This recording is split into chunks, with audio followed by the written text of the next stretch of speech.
Bonjour Jean.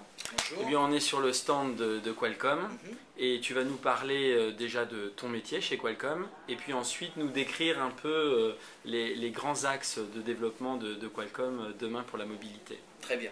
Donc je suis Jean Varaldi, je suis en charge des activités semi-conducteurs pour Qualcomm en France. À ce titre, je m'interface avec l'ensemble des acteurs de l'industrie localement en France. Donc l'actualité est très riche pour Qualcomm à l'occasion de ce salon cette année. On a fait plusieurs annonces sur plusieurs fronts.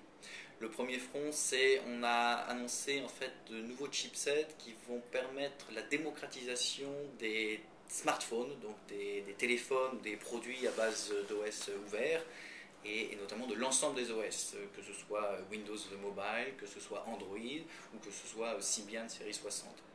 Donc on met sur le marché ces mois-ci des produits qui devraient permettre des smartphones sur des fourchettes de prix entre 100 et 150 euros auprès des opérateurs.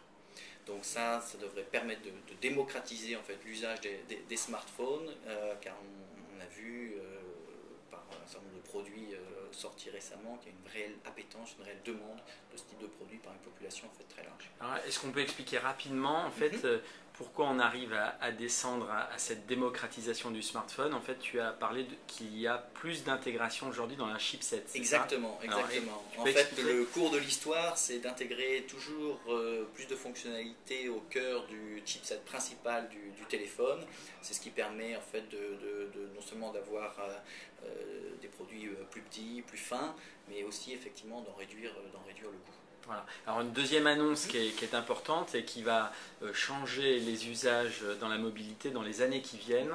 Peux-tu parler de ce produit? Exactement. Donc on a annoncé il y a quelques mois un nouveau processeur dont le nom est Snapdragon et qui en fait adresse le marché des MIDs ou netbooks mobiles. Donc c'est une révolution en fait, dans le monde semi-conducteur. On offre au marché un composant qui offre une puissance de calcul supérieure au gigahertz. Alors aujourd'hui, il a été mis sur quoi? Alors aujourd'hui, notre premier client est Toshiba qui a fait une annonce récente de leur premier produit à base de Snapdragon, un produit qui sera disponible en milieu 2009, qui est un produit dont l'écran fait 4,1 pouces, un produit qui offre donc une puissance de calcul supérieure au gigahertz, qui donne une expérience utilisateur l'équivalent d'une PSP en termes de jeu, qui offre des capacités vidéo d'extrême de très haute définition. Donc ce type de produit, ce type de plateforme, on va le retrouver soit dans des téléphones, des super smartphones, mais on va aussi le retrouver dans des produits de taille supérieure qu'on pourrait retrouver dans des types de netbook avec une promesse mobile.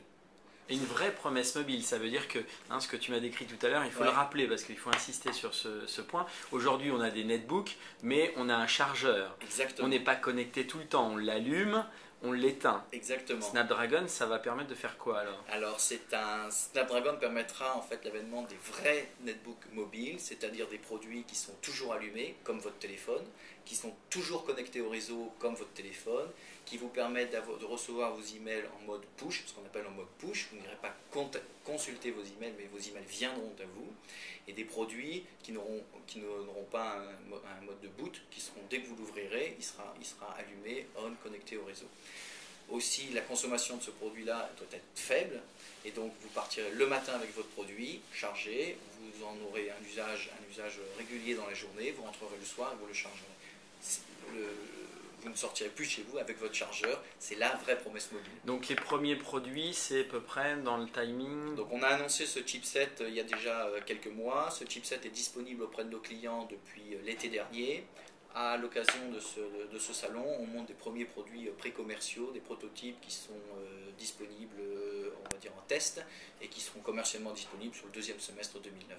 Voilà. Alors smartphone, démocratisation, Snapdragon, et pour amener les services à ces outils, il faut des autoroutes. Exactement. Donc tous ces produits innovants seront très consommateurs de données.